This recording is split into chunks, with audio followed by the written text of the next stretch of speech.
yourself. Wait till I finish my mouthful. After you finish your mouthful, right. Right. How do I introduce myself? Take your time. Take your time.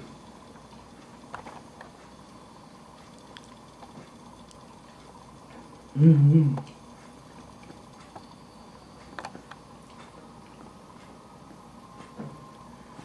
you're Dr. Philip Singer. Philip Singer, right.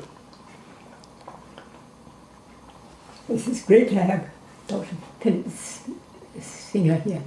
Well, thank you very much. I appreciate that. And I am Edith Turner, and an MA from University of Virginia on all things on creative writing for some reason. And also I have honorary degrees and and have been working in anthropology since about 1940s or 44, when I was with my husband in Africa, Central Africa in Zambia, and there already we had soon had 3 children with us. Right. And the children were the greatest asset, and I was friends with the people, and they knew, as you might see, children myself, I wasn't likely to be the witch. The witches hurt other people's children, but they tend not to hurt for, and certainly won't hurt their own. And there's mercy among the women there. And you're 92 now. And I'm 92 years old now. And teaching. And teaching.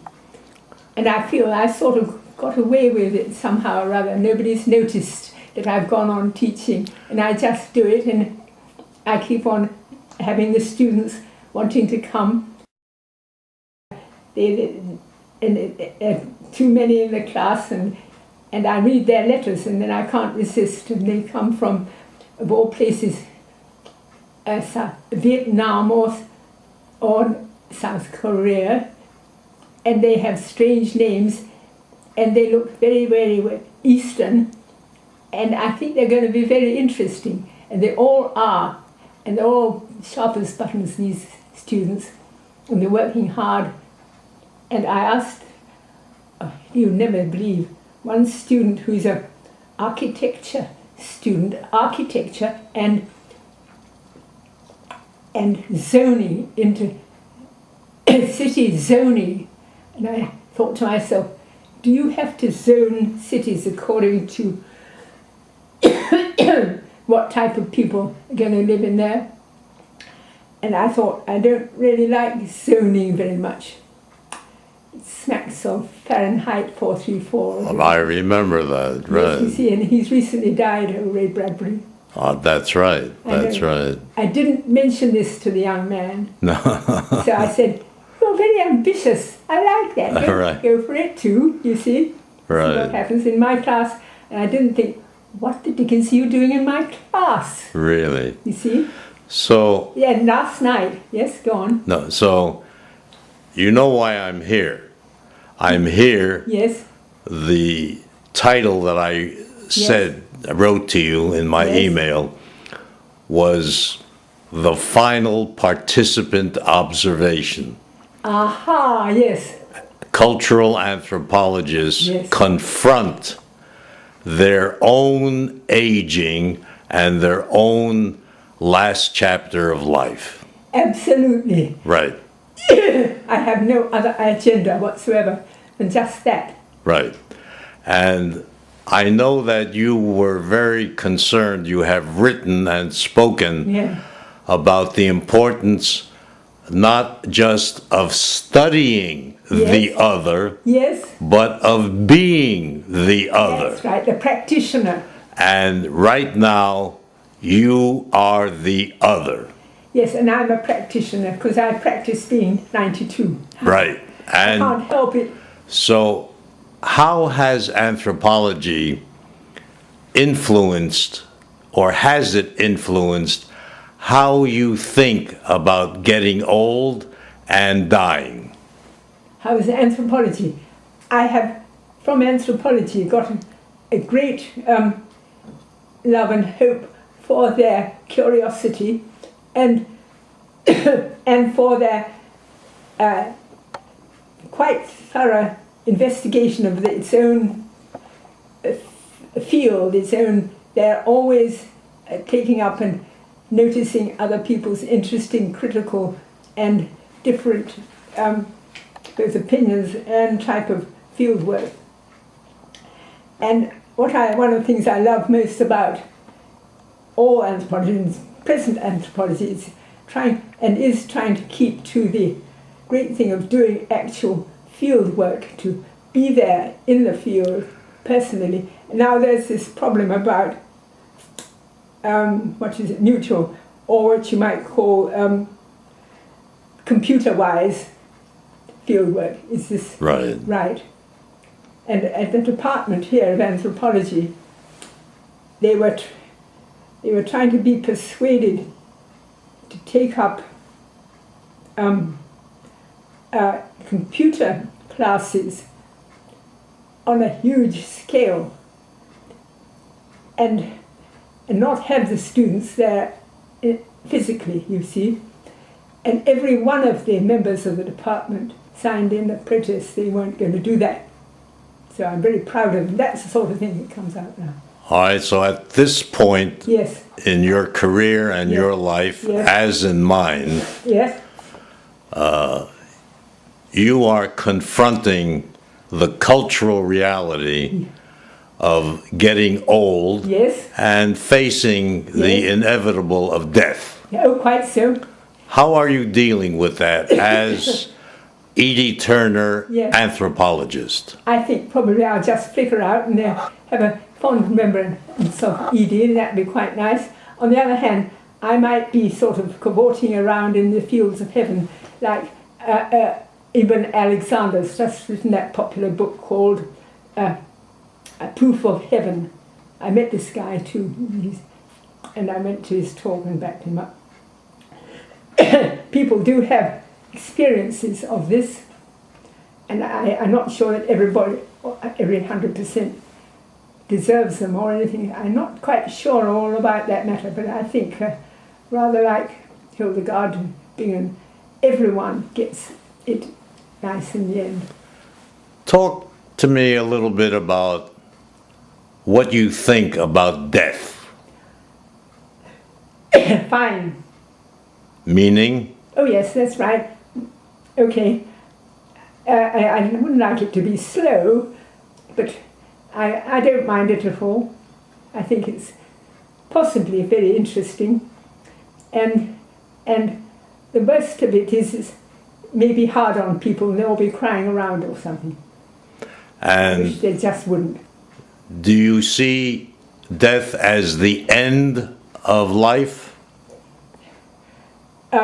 No, I can't. Tell me more. Well, I just don't see I'm just going to stop sort of interested in going around all kinds of places or meeting funny people and talking away. I just don't imagine it. And so if I can't imagine it, and I imagine all kinds of stuff, well, what have I got? My imagination's working all the time. And as far as I can see, of course, once the brain and body decays, okay, but there's something or rather that says, I'm very interested in what my scientist says, that the brain is such a beautifully complicated thing. It is in itself consulting itself in every part of it all the time, and is a marvelous kind of organ that could take in the great breadth of spiritual understanding quite simply, and what you call it, run away with it, as it were, like, I've got it and it's all right. Archimedes, I know it. And the brain has that ordinary capacity as an interacting within itself organ, and that is taking in all the world's knowledge that it can get, and it's also that includes the knowledge of what they call anomalous and unexplainable things that happen, which are actual matters of spiritual miracle, in fact, that they're not supposed to be able to happen. So are you an atheist? I'm not sure I am particularly interested in God who says that women aren't allowed to be priests. In fact, this morning... You saw what Pope Francis said. Church is spending too much time with all that stuff. Absolutely, I was just reading it. Right. So and what I could be interested in is us not poking into whether Pope Francis as a Jesuit did so and so and so and so, but what his own impulses are doing now. And who's doing those impulses? And it's always something else outside, and it's obviously spirit. When you get an impulse to do something suddenly. Now, when you say it's obviously spirit, can you expand on that? What do you mean by obviously spirit? Because anybody can consult themselves. It's such a matter as say a mother who suddenly thinks my children at home off the gas or something, and I got to go. An immediate impulse suddenly comes like that, and she doesn't know, and she goes and saves their lives and so on, or something like that. There's these impulses that come to one. I've had the idea. What is an idea? What Dickens is an idea? And the ideas that all our sciences are based on. The people, Archimedes jumping out of the bath and so on, are the actual, I've got it. It's a realization. Of course that, and he's a good mathematician, and we saw that this was. And these are really spiritual moments, and to try to divide them out as against spiritual moments is a futile endeavor, because of the nature of our brains, which can take in all that and has the capacity, has what you might say a faculty in there. Hearing we have, eyesight and so on, and we have our brains and thinking, and we have, which isn't, hearing isn't a faculty like,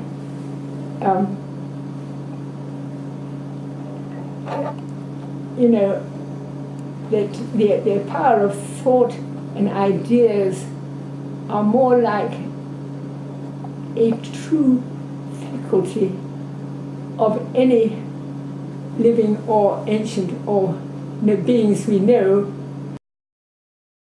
because they exist out of sort of nowhere. They are miracles.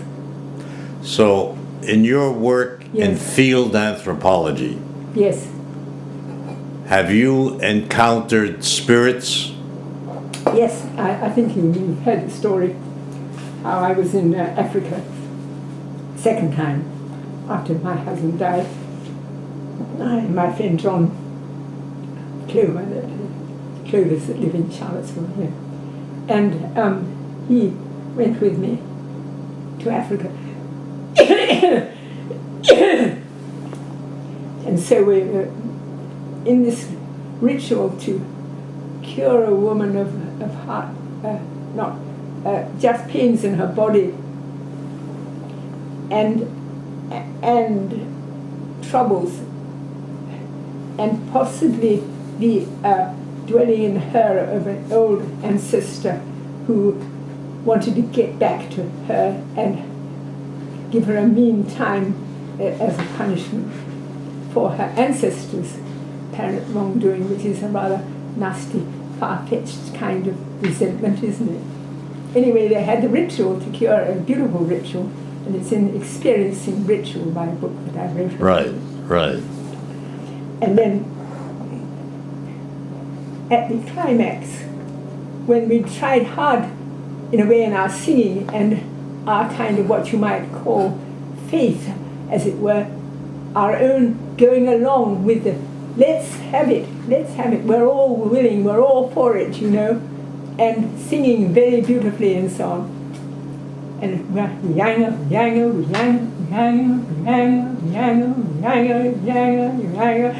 resonantly tell the trees echoes, you know. And at a almost indeterminate moment, the thing sort of broke, like baby's the womb when it starts to open and the baby's born. It sort of the resistance broke, and we're all clapping, and I saw with my own eyes this sort of round thing, about so big, spherical, and it seemed to me like, after it was described, we called it like smoke or like an air, so the Africans, and indeed it was just this fuzzball of air. I wouldn't have the world put my finger anywhere near it, you know. I knew it was bad. And the doctor had this on the woman's back, and he was wearing his protective medicine and was taking it, and it had gone, and he had a little Vaseline jar. It's the only thing that they get in the store, Vaseline, and popped the top on and went off to the little hut next. And then he had to feed this ihamba, as it called the jealous ancestor spirit. How did he feed it? How did he feed it? And he got a little bit of cornmeal, and he got from a hunter a bit of blood, and so he opened the jar and sprinkled the cornmeal on the top of the liquid in the jar, and then on top of that some of the blood, and screwed the top on firmly. And you could take that with you hunting, and you'd pretty be sure to get your game, because it was a thing that was grabbing suddenly to get its prey. And do you think that was a spirit manifestation, or was it sleight of hand? It was. Vic thought it was sleight of hand, but your husband thought it was sleight of hand. He saw this Victor thing done in the 1980s. He thought sleight of hand. Sleight of hand. No, I didn't. I was watching carefully, and both him and Billy Clover felt the same thing, and I know that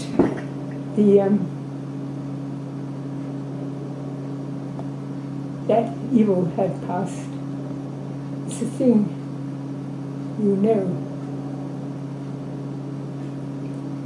How did you and Victor reconcile your different viewpoint, sleight of hand versus spirit? I was, whatever he said was interesting to me.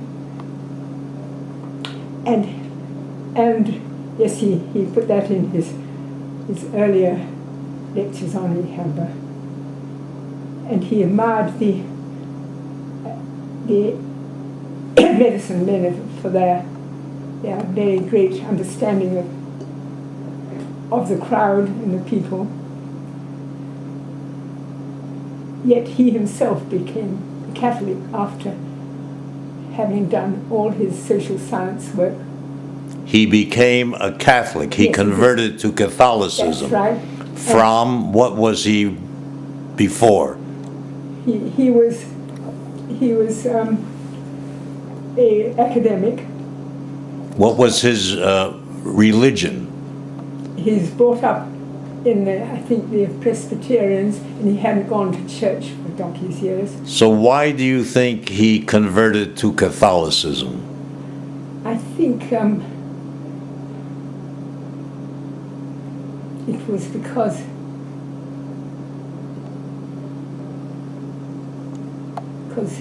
both he and I were pushed there. He felt a push on me to go in there, and he also, and we just went into that church. And of course, you are a Catholic. I am actually what I see at the present as something I just do, partly because I'm fascinated with the ritual, and also that I think that that nature itself, as Hildegard says, that he doesn't let people go just easily into complete sort of nothingness, in other words, yes, and that that everything is gathered up in its natural way, including all the discussions and everything, as a sort of as I'm trying to describe an idea in the mind. It's a kind of knowledge this is true, and it keeps coming back to show itself every now and then. And that have you ever had it happen to you that something like that has come to show itself later on? Something has come to show itself later on. Yes. Have you never had a nice moment, for instance? I've had many nice moments. Yes, well, haven't they come back sometime to show themselves? Do they come out of, the average time when you get a lot of people there drunk and so on, and they're likely to have a good time. So on average, you can even make an average out of it and so on and so forth. But you have an idea, or maybe you don't have an idea about it, that these things seem to come back. They do happen. Or don't you have that sense at all? Well, let me bring it back. Yes. To what do you think will happen to you when you are dead? Well, I don't know the future. I think it's going to change next minute. So you have an open mind at this time? I have an expectation of a lot of open things from this second onwards, yes. Always a little bit sort of, Are you afraid of death? I'm rather afraid of a sort of prolonged period of cruelty and what you might call anomie. That nobody, they're doing everything just because they have to and so on. But on the other hand, I know people who've endured that and are enduring it now, at this moment over there. And I have a certain sort of, a certain kind of, there's a certain, I have a strong will. I have a sort of will that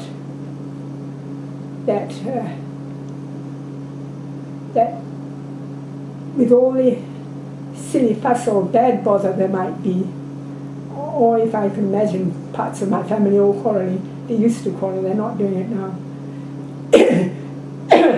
or the world in a rather parlous state and so on. And I have a pretty good idea, and I mean idea in that my best sense of mind, that it is totally all right. It's just all right. You look at the leaf that comes out. How does it know that it's got to be green? How the dickens does that leaf know why it has to be green with chlorophyll in it? And it is green. And why should it be necessary for it to absorb, oxygen and stuff? You have been critical of anthropology as not being able to enter into the spirit of the people, the group, the tribe, the individuals that they have been studying, that they have been... That has happened. And that's a concern. And they have not.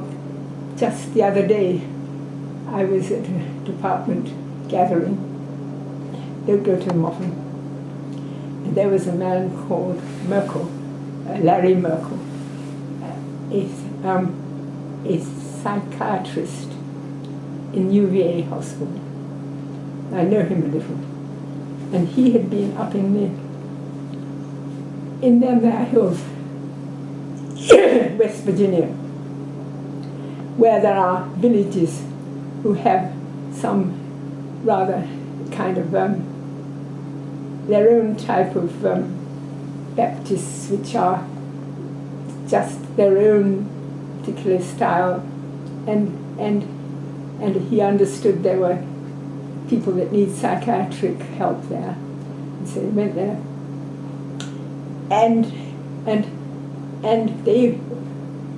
they sort of more or less, I gathered, were courteous to him, but he wasn't able to, as it were, take him away for treatment or suggest any treatments or anything like that. They didn't like him very much. But when I saw him the other day, I said, Larry, you know what you should have done? You'd have gone into their little church and beat them to it and done their Baptist thing and everything with them. He glared at me. I couldn't do that. It's their own some kind of, what I think a very nasty religion that tells them they've got to be, they're sort of, they can't give themselves wholly to anything else. They are a psychiatrist.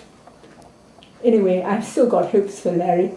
Maybe he'll wake up in the 3 a.m. and think about, maybe I will, I'll have a try at that. People do this sort of thing. So, I'm trying to enter into you. Yes. At this point. Yes. And I'm trying to enter into your thinking, your feeling, your spirit. Sure. And I feel akin to you. Yes. Because I'm 88. Yes, you see, that's right. And because I'm 88 and you're 92. Yes. And I am concerned. Yes. About getting old and fragile. Old and fragile. And not able to take care of myself. Oh, quite so. And I have made out... Yeah. I have made out a living will. Yes. Do you know what the living will is? Oh, I've got some kind of thing, and I think I'm going to take back my living will.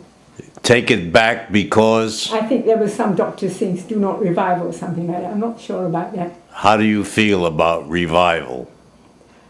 I'm not sure that whether to say no revival or anything. That's what I said. Yes, good. But I don't want to take it back. I don't want to take it back. You want to end completely or whatever. Because I don't want to be dependent. You want to be a nuisance to people. I don't want to be dependent on anyone including the people I love. Oh, quite so, I know. So I think if I am... I think that's probably why I first made that doctor's one through Rini, that she should decide and so on. And I think it's there with the doctor at the moment.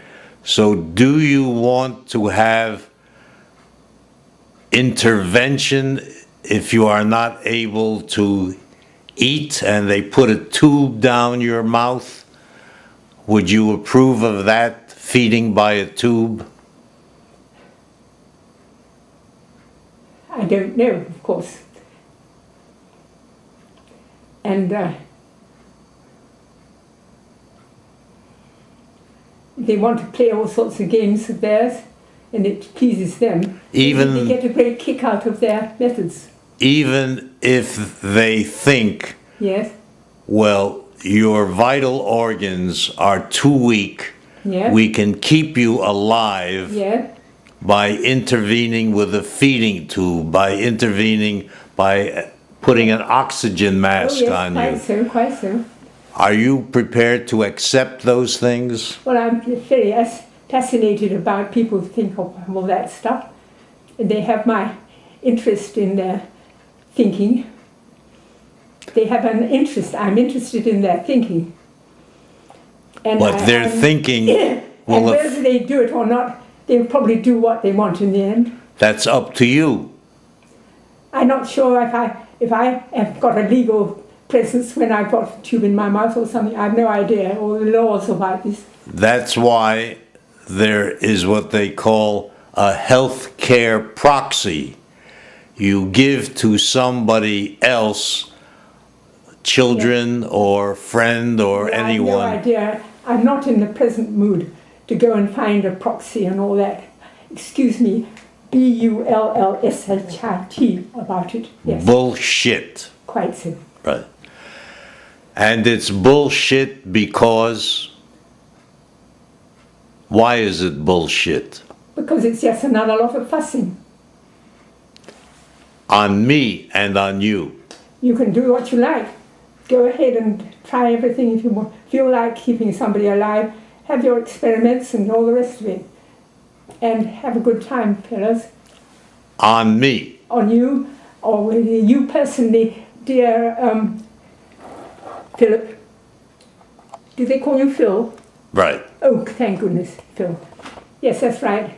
I if you explicitly would stop me doing that, I'd have to get some papers out and say I hereby exonerate Phil Singer from any of this, and that's another sort of...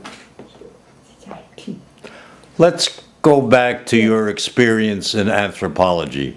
Yes. How has your experience in the field, yes, in witnessing spirits, yes, and entering into the culture as profoundly as you can, yes, how has that influenced how you think now about these things of dying? Altogether, yes, absolutely. And I'm wondering about their understanding of ancestors and so on. I'm fascinated. And the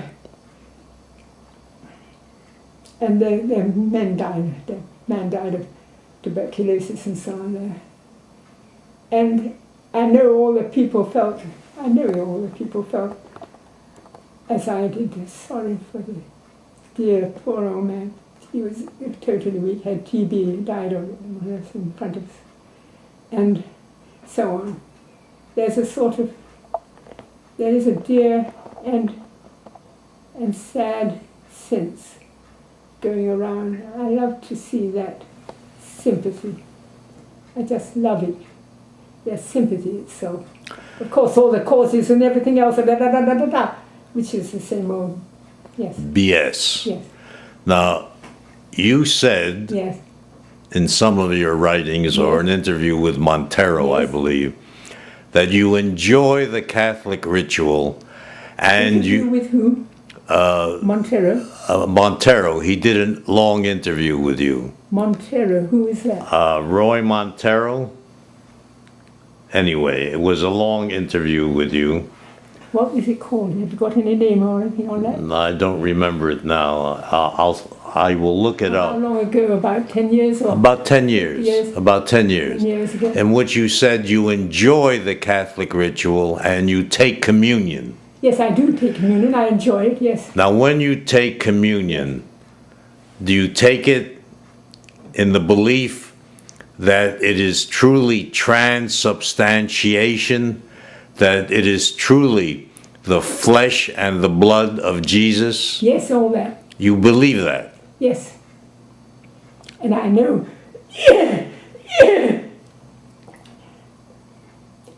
And it's his own son, too.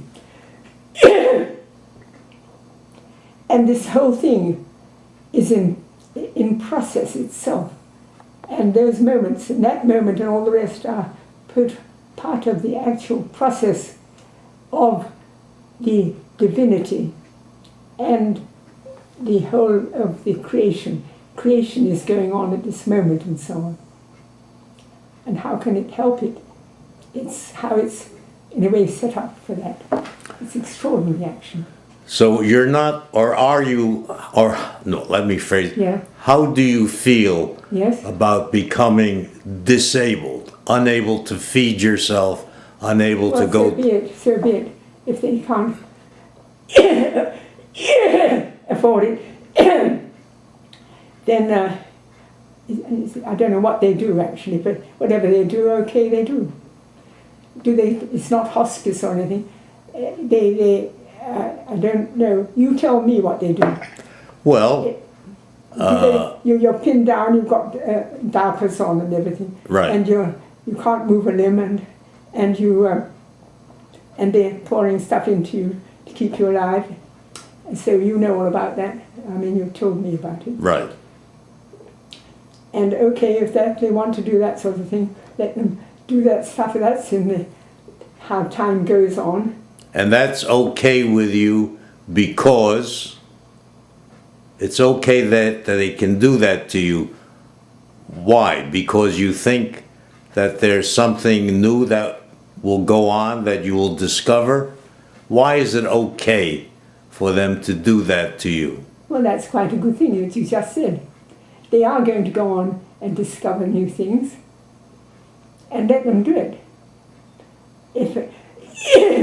If you think strongly enough, if any person thinks strongly enough, that they shouldn't have to do that because it's a waste of time, or whatever reason, and it's also a waste of important funding for better causes and so on. Okay, one thinks that, and okay, you can go on thinking it. I'm fascinated by what appears to be your sense of do what you want to me. Yes. I'm interested in what you're going to do to me. Is that true? I'm interested in partly as a sort of experience, as you might say. An experience which you are not capable of appreciating because your mind is gone. Oh, you mean I'm not experiencing it?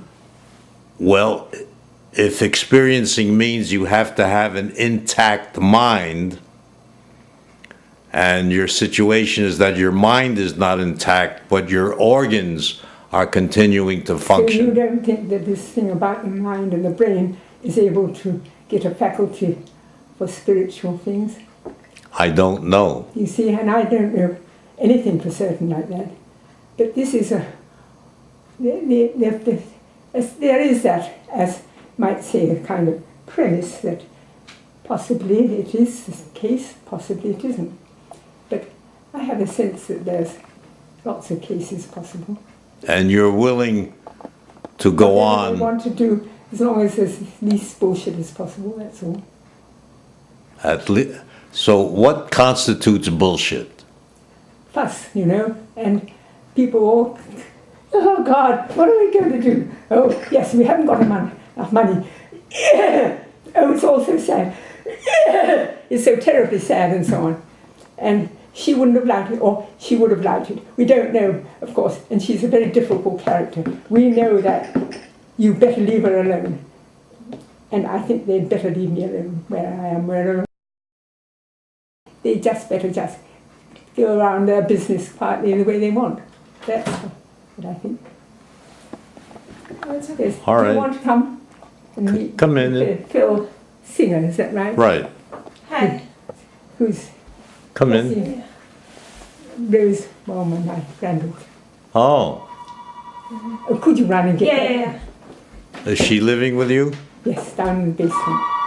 Got a beautiful home together there. Is she also studying anthropology? Absolutely, just about to get a PhD. Really? Since her granddaughter, can I, With field work? Yes. Or she's going out now? You try and guess where. Africa? No. America? I give up. Iran. no. Really? I'm thinking about that, but And does she speak Farsi? Maybe later on. What gave her that interest? The women and Yeah. families. Can we have her join the conversation I'm sure if she she'd like wishes? to. Yeah. What was that? Oh, that was the people about the air conditioning unit. The Air peop- conditioning. yeah, it's not important right now.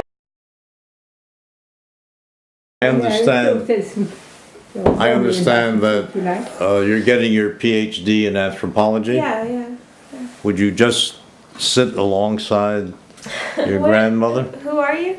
I'm a anthropologist, 88 years old, who has Okay. been doing a You did series. anthropology, I don't remember that. Oh yes. Yes, yeah.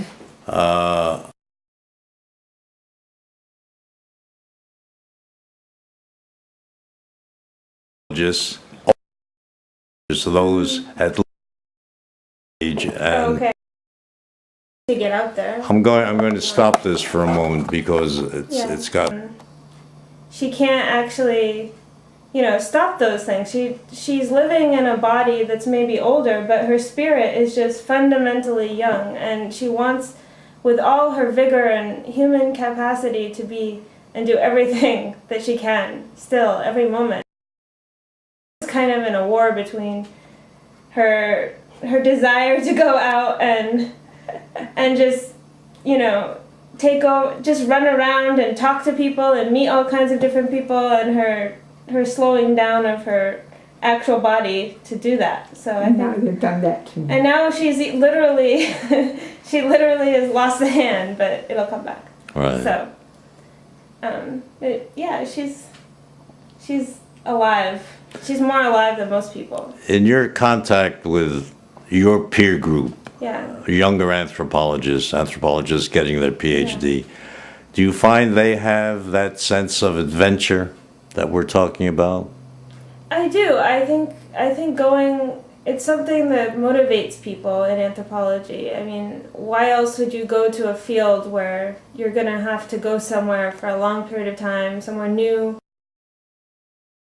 develop all these new skills? And I think that my peers really, that's definitely something that gets them on the plane and gets them.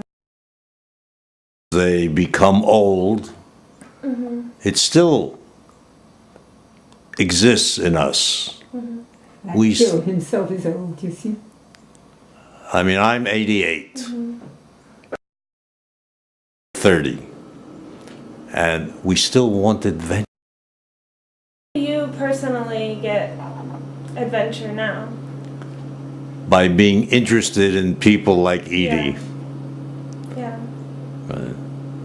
I mean, life can be, the normative life of a person in, say, America can be, seems to me, maybe because I've been brought up in this family, but seems to me pretty mundane. I want to go and, like you, I want to go and always be, or at least every now and then, be going and doing something where I'm not sure what's going to happen, and I'm meeting a lot of new people, and I like that sense of adventure. Yeah. Have you ever talked with Edie about getting old and dying? Have we? I don't think so. I think we sort of take it for granted that it will be quite a scene, but I hope it isn't too much of a. Hereby, I say, don't. I think it's not too much of a weepy scene and all kind of fuss and bother. I think it will be a scene. And I was saying, not too much bullshit. We talk about scenes at Carsbrook Drive. Yes, that's right. Scenes of. This is the road we're on is called Carsbrook Drive. So Right. We talk about amazing scenes at Carsbrook Drive whenever, something dramatic happens. And I'm sure, at the end there will be definitely, very surely, amazing scenes at Carsbrook Drive. So we can be sure of that. But what do you think about what Edie said to me? That, well, if I lapse into a coma and they stick a feeding tube down me and an air tube, and let them do whatever they want, because I'm curious, even though I'm not aware, I'm curious about what's going to happen to me. Is that a fair statement? As far as I know, she doesn't want to be brutally manhandled and resuscitated in the last moments of her life. Apparently, in the doctor, right? Dr. May, he's got this thing saying, "Don't resuscitate" or something. So if she's like that, she hasn't. Yeah. But I gather from Edie that she's still curious enough so that she may want to be resuscitated. I don't think that that's the case. I think that she wants to. I think she's curious all the way up to the last second, but she doesn't want to have pain inflicted on her to come back. A lot of pain inflicted, right? We should talk about this. I don't think I'll be bothered to go to the doctors and rescind what we have there, which is a not resuscitate one. I don't think I could be bothered to change that back to something different. But would you like to? Not particularly. That's another lot of bullshit, you see. And I don't particularly, I'm not that interested in the ins and outs of it. Mm-hmm. In a way, sort of, other people very possibly know best, and I don't know. Yeah. I'm two minds, I don't know. Do you want to go on living whatever, or do you want to end peacefully? Whatever people think best. Well, what do you think is best? I have no idea. I often get taught what to think by people.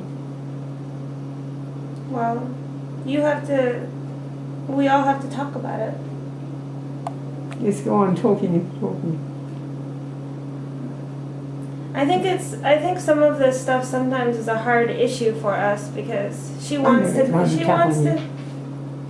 to go on and be young and adventurous, and just certain things are happening that make that really hard.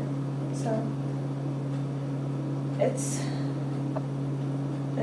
I don't know, the driving force in Edie is greater and more powerful than anything. So I don't know what will happen, but I know that little as possible. As much as possible, I think. We have to make it as amazing as possible. An amazing scene. Yeah. They're very great people. Yeah. It's a hard issue. This is a really difficult issue for us right now.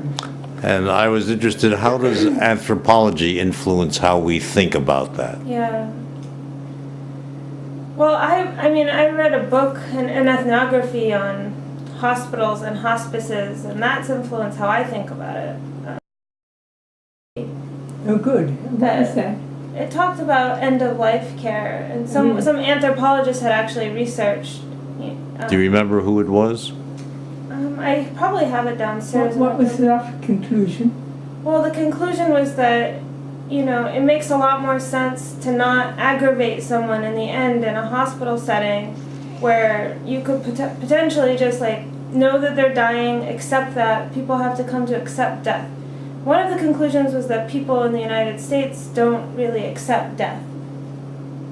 They're afraid to talk about death. So that they oughtn't to do that. They oughtn't to do what? They ought to accept it. They ought to talk about it.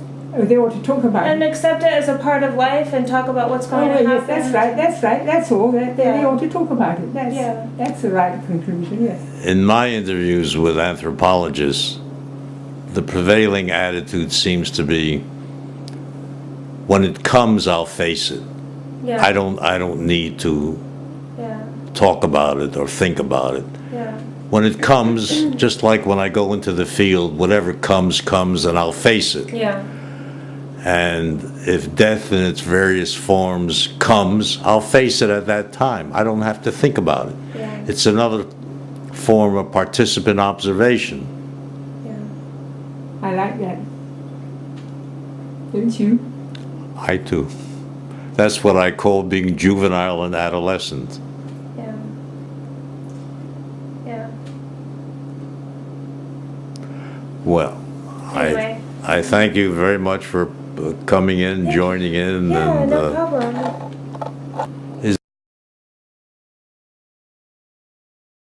coming on. Yes. Is there anything, Edie, that you would like to add in terms of what we have been discussing, which is how or whether anthropology has influenced how you think about getting old and dying? Any thoughts you want to? Oh, well, I personally am tremendously grateful to them all for all their, they deserve everything, as I've said in one place, for all their patient and accurate and careful field work that they've done all over the world in so many, many years. It's absolutely great patience and great probity, and I dearly thank them and respect them for all that. And we're lucky to have had that army of field workers. I would say that real field work, real people field work is the best thing always. And do you have any final thoughts about your own aging and your own imminent death? I hope not, but... I think I've said this is whatever, and I don't suppose I'll be as attentive as I expect to be, because I won't be there with much of a brain. But on the other hand, their brain does funny things, and I'm always interested. If anybody's out there, just say hello a bit louder and I'll probably hear them. Okay. All right. Thank you very, very much.